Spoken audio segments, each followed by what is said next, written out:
if dili kay kabalo mo estimate bay kung sa kataso ng kuan ikat nimo nga silipin nga gamiton mo sa pag-cover sa bandulan ay na lang pagpasalig nga ikaw magputol sa silipin bay kay namang good mga instances nga sobrang ka short ang giputol nga silipin, so ang resulta is mo kuan moulbo mo gawas ang gibandol nga silipin may resulta. So dapat kabalo ka mo estimate aron nga sakto ra bitaw katason niya dili pod over kay kataas nga usik kay sa silipin usik kay sa space.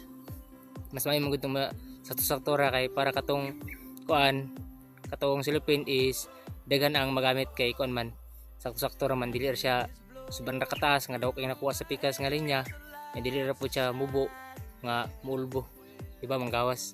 So karon na atong tawod ang silipin inari na ni nanyar ni pagtawod sa silipin bay kanang cover sa bandulan aron masugdan nato bitag sugdan sa mga nilaban. Night tonight.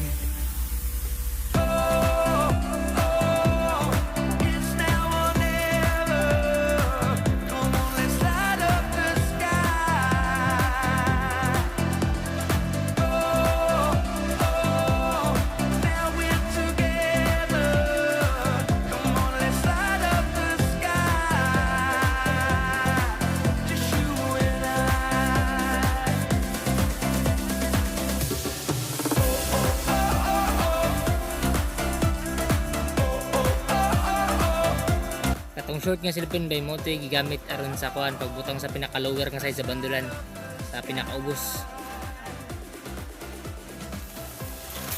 Kini din dagko bay mo nang gamiton sa kuan sa kilid